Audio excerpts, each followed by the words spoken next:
In game 4, Bronstein got big positional advantage after the opening, but didn't find the right plan to convert it. Bronstein played white pieces, started with d4. The game starts as Slav defense after c6, but after knight c3, knight f6, knight f3, g6 transposes into Grünfeld defense. C takes d, bishop f4, bishop g7, e3, castle kingside, bishop e2, knight c6, h3, knight e4, rook c1, bishop e6, castles, rook c8. And as black's most active piece is the knight on e4, Bronstein wants to exchange it. Knight d2. Knight takes d2, queen takes d2. Now white has a threat. White can play knight a4 with the idea of knight c5. Knight would be very actively placed on c5, attacking the bishop and the pawn on b7. And in order to prevent this, knight a4, Botvinnik played queen a5. However, now this move isn't so good. Instead of queen a5, there was a more active plan.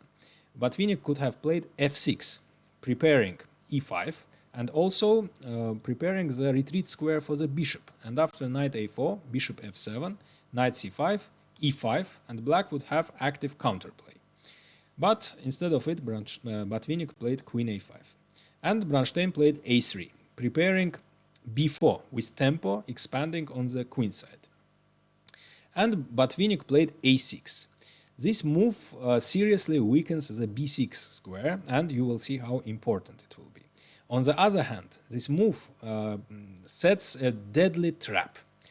If white played b4, sacrificing the pawn on a3 in order to reply to queen takes a3 with rook a1, and after queen b3, rook b1, and at first sight trapping the queen, Botvinnik prepared a deadly blow here. You can pause the video and try to find it. So in this case, he would have played knight takes d4, opening the rook's diagonal and leaving the queen under attack. Of course, if white captures the knight, then just queen takes c3 and black would be 2 pawns up. That would be losing on the spot. And if white captures the queen, then just knight takes b3, capturing the rook and forking. And after queen retreats, rook takes c3. And although white has a queen, this queen is very passive and it doesn't have any objects of attack, while black pieces are extremely active. The bishop is great, the rook is great, the knight, the second rook would enter the game, d4 would follow, and black would be winning, would be extremely active, while white is very passive and doesn't have any active plan. That's why, before playing b4, Bronstein defends the a3 pawn by playing rook a1, preparing b4. Bishop f5, rook d1, rook d8, and now b4.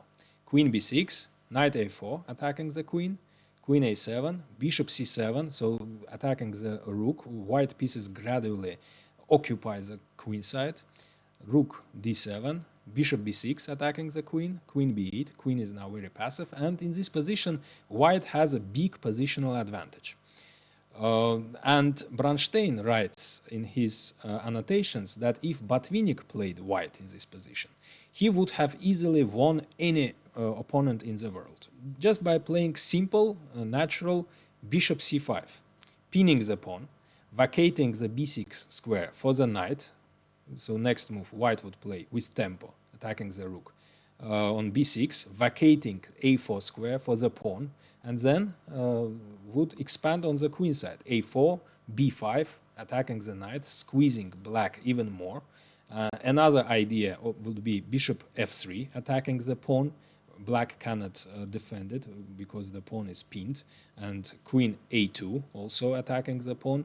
So it would be almost impossible for black to defend this position. Instead of this natural plan, Bronstein played f4 in order to start expansion and attack on the king side. However, this plan didn't make sense whatsoever, because all white pieces are placed on the queen side.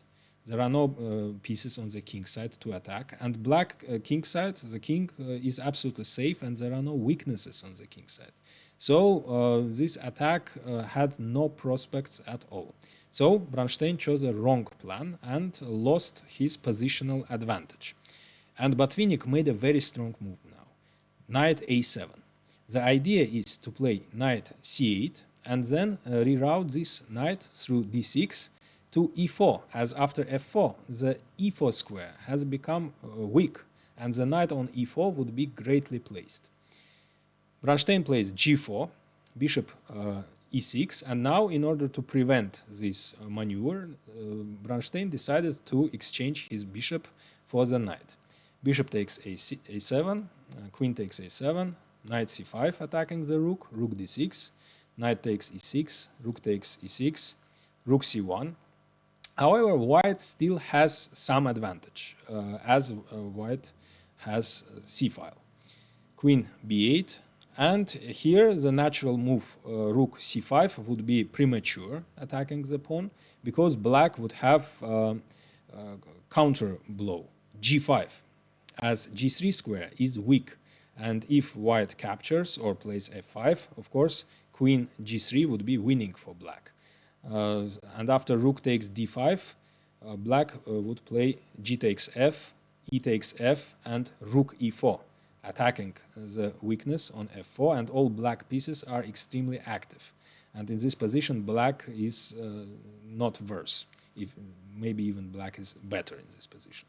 That's why before rook c5, Bronstein makes a prophylactic move, king g2, taking under control g3 square.